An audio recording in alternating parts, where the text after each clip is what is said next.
खींवसर की जीत आपके कारण नहीं है, गजेंद्र सिंह जी खींवसर और उनके बेटे के कारण ही है। आप कभी हनुमान बेनीवाल के पीछे पड़ती हैं, अब हनुमान बेनीवाल का आपने पीछा छोड़ दिया तो निर्दलीय चुनाव लड़के दिखा दो, आपको 50,000 के 25,000 वोट नहीं मिलेंगे। मैं चैलेंज देती हूं आपको। खींवसर एमएलए रेवत राम डांगा जी गाड़ी में आपके पीछे की तरफ बैठते हैं। डांगा जी को कमजोर में ज्योति जी आप कर रही हैं, कांग्रेस से आए वो दलाल आपके साथ बैठे रहते हैं। आज ज्योति मिर्धा की तानाशाही को लेकर आपको कुछ सच्ची बातें सुनाऊंगी, आपको कुछ सच्ची बातें बताऊंगी। पहले तो मैं प्रदेश अध्यक्ष जी से कहना चाहूंगी कि प्रदेश अध्यक्ष जी आप ज्योति मिर्धा पर अनुशासनात्मक कार्रवाई क्यों नहीं कर रहे? वो बयानबाजी कर रही है, उल्टी सीधी बयानबाजी कर रही है। पार्टी ने क्या उनको हक दिया इस तरह की बयानबाजी करने का? सरकार में बैठे मंत्रियों के लिए वो कुछ भी बोल देती हैं, शर्म आनी चाहिए उनको और उनके ऊपर कार्रवाई होनी चाहिए। दूसरी बात यह कि कल उन्होंने बोला कि मंत्री जी का बयान आया और डांगा जी को कमजोर कर, डांगा जी को कमजोर में ज्योति जी आप कर रही हैं, क्योंकि आपने देखा कि एमएलए हैं, वो खींवसर एमएलए हैं और अनुशासन के अनुसार जब भी वो गाड़ी में जाएं तो वो आगे की सीट पे बैठने चाहिए, पर खींवसर एमएलए रेवत राम डांगा जी गाड़ी में आपके पीछे की तरफ बैठते हैं। तो कमजोर कौन कर रहा है? कमजोर तो आप कर रही हैं डांगा जी को। और मैं एक बात और पूछना चाहूंगी कि आप कह रही हैं कि मैंने पार्टी को मजबूत किया, तो पार्टी की जितनी भी बड़ी मीटिंगें होती हैं बड़ी नागौर में, आपके अधीन से आप जो पार्टी की मीटिंग लेते हो, हमने तो एक भी कार्यकर्ता, एक भी मंत्री या एक भी पदाधिकारी पार्टी का आपके साथ नहीं देखा है। सिर्फ आपके साथ चारों तरफ जो कांग्रेस से आए वो दलाल आपके साथ बैठे रहते हैं। मैं कुछ गलत बोल रही हूं तो आप लोग फोटो निकाल के देख लीजिएगा, ज्योति मिर्धा के वॉल पे एक भी आपको बीजेपी का मंत्री, पदाधिकारी, कार्यकर्ता कोई भी नहीं मिलेगा।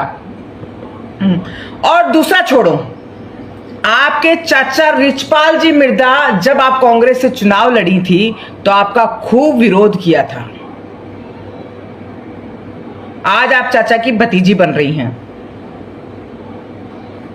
आप रेवत राम जी का सम्मान आप करें, आप सम्मान नहीं कर रही हैं उनका।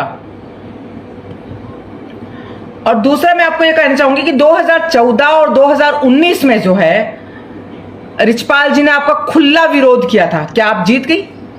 नहीं जीती। ये सब उठा उठा के आप देख लेना कि आपको ऐसा लग रहा हो कि मैं कहीं गलत बोल रही हूं और आप बोल रही मैं बीजेपी को मजबूत कर रही हूं। आप तो बीजेपी को पूरा का पूरा खोखला कर रही हैं। आपने एक चीज और दे रखी है अधिकारियों को कि आपके पास कोई भी आए, कोई कार्यकर्ता आए, कोई मंत्री आए, कोई पदाधिकारी आए, तो जब तक मेरा फोन नहीं जाए उनका काम नहीं करना है। आपने ये अधिकारियों को निर्देश दे रखे हैं वहां पर। क्यों? आप ये गलत कर रही हैं, नहीं कर रही है कार्यकर्ताओं के साथ? ये कार्यकर्ताओं के साथ बहुत गलत है। और मैं एक चीज और कहना चाहूंगी आपको, ज्योति ने ये बोला कि मुझे भाजपा कार्यकर्ताओं ने वोट नहीं दिया।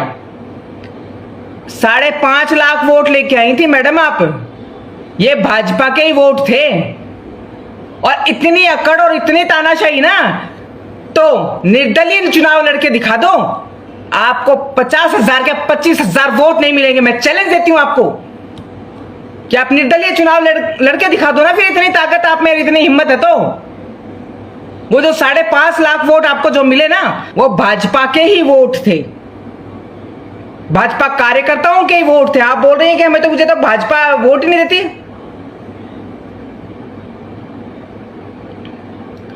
आपको आपके आसपास के कांग्रेस के लोगों ने ही मिलकर हराया है, बीजेपी के लोगों ने नहीं हराया। आप किस तरह की बेतुके बयानबाजी, बेतुकी बातें करती हैं, ये बहुत गलत है। और मैं तो यही कहना चाहूंगी प्रदेश अध्यक्ष जी से कि ज्योति मिर्धा पर अनुशासनात्मक कार्रवाई हो, कारण बताओ नोटिस दिया जाए। जिस तरीके से ये आज खुलेआम बोल रही हैं कि मंत्री जी के बेटे ने और मंत्री जी के बेटे ने वॉल लिखी, नाम लिखा किसी का, इसका मतलब आप अपने आप को क्षेत्रीय नेत्री समझ रही हैं। उन्होंने तो आपका नाम कहीं नहीं लिखा। आप मंत्री जी के और मंत्री जी के बेटे के पीछे क्यों पड़ी है बताइए मुझे। क्यों वो राजपूत है इसलिए? गुनाह हो गया उनका राजपूत होना? वो 36 कौम को साथ लेकर चलते हैं इसलिए? आज खींवसर की जीत आपके कारण नहीं है। वही 36 कौम के नेता जो हैं गजेंद्र सिंह जी खींवसर और उनके बेटे के कारण ही है। गढ़ में कितनी मीटिंगें हुई थी, राजपूत समाज ने पूरा सपोर्ट दिया था, 36 कौम ने पूरा सपोर्ट दिया था। आपने कितनी मीटिंग करवाई अपने वहां पर? और आप में होता तो आप जीत के दिखा देती। इसलिए ये बयानबाजी करना छोड़िए और आप अपना देखिए कि आप क्या हैं। बीजेपी में आपके पास पद क्या है? एक प्रदेश उपाध्यक्ष ही तो है, कोई आप मंत्री या संतरी तो नहीं है। और आपको किसने कहा था ये बयान देने के लिए? मंत्री जी ने तो ऐसी कोई बात ही नहीं बोली। आप कभी हनुमान बेनीवाल के पीछे पड़ती हैं, अब हनुमान बेनीवाल का आपने पीछा छोड़ दिया तो गजेंद्र सिंह जी खींवसर के पीछे पड़ गई, उनके लड़के के पीछे पड़ गई। मैडम आप सुन लीजिए, वो भारतीय जनता पार्टी के वरिष्ठ मंत्री हैं।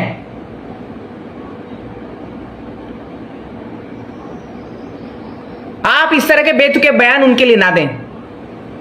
मैं आपको चैलेंज दे रही हूं, किरण शेखावत